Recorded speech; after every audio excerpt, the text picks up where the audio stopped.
మునిపతిని అవమానించిన ఘనుడింద్రద్యుమ్న విభుడు కౌంజరయోనిన్ జననం బందెను.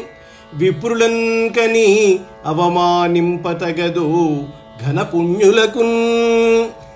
మునీంద్రుడైన అగస్త్యుని అవమానించినందువల్ల ఇంద్రద్యుమ్నుడు ఏనుగ్గా పుట్టాడు. అందువల్ల ఎంత గొప్ప పుణ్యాత్ములైనా సరే తపోధనులైన బ్రాహ్మణులను అవమానింపరాదు. కరినాథుడయ్యనాతడు కరులైరి భటాదులెల్ల గజముగనయ్యున్. హరిచరణ సేవకతమున కరివరునకు అధిక ముక్తి కలిగెన్ మహాత్మా. ఓ రాజేంద్ర, ఇంద్రద్యుమ్నుడు గజరాజుగా పుట్టాడు. అతని సేవకులందరూ ఏనుగులుగా పుట్టారు. ఆ రాజు ఏనుగుగా పుట్టినప్పటికీ విష్ణుభక్తి వల్ల గొప్పదైన ముక్తి అతనికి లభించింది.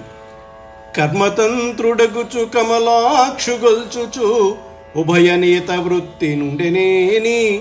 చెడును కర్మ మెల్ల శిథిలమై మెల్లన ప్రబలమైన విష్ణుభక్తి సెడదు.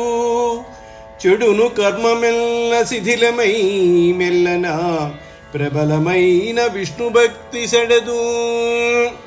భక్తుడు తన నిత్యకృత్యాలు నిర్వర్తించుచు విష్ణువును సేవించాలి. ఈ రెండు నియమాలను పాటించితే క్రమంగా పాపాలన్నీ నశించిపోతాయి, విష్ణుభక్తి వృద్ధి చెందుతుంది. లక్ష్మీనారాయణుల సంభాషణ. బాలా నా విను వెంటను హేళన్ విను వీధి నిండి ఎతించుచు నీ చేలాంచలంబు పట్టుటకున్ ఆలోన్యేమంటి నన్ను అంభోజముఖీ. గజరాజును కాపాడిన తరువాత లోకాలకు తండ్రి అయిన విష్ణువు చిరునవ్వు మొగంతో కూడిన లక్ష్మీదేవితో ఇట్లా అన్నాడు. తామర పువ్వు వంటి మోమున్న ఓ చిన్నదానా, ఆకాశ మార్గం గుండా నా వెంట విలాసంగా పరుగెత్తుకొని వస్తూ నీ పైట కొంగును విడువకుండా నేను పట్టుకొని ఉన్నందుకు నన్ను గురించి ఏమనుకున్నావో.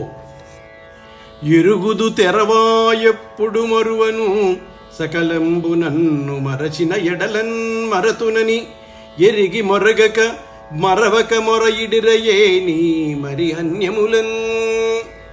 ఓ మగువా, నన్ను మరువని వారిని నేను ఎన్నడూ మరువను.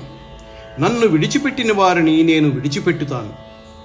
ఈ సంగతి తెలుసుకొని ఇతరులకు మొరపెట్టుకోకుండా నన్ను విడువకుండా ప్రార్థించిన వారిని ఎప్పుడైనా నేను రక్షిస్తాను.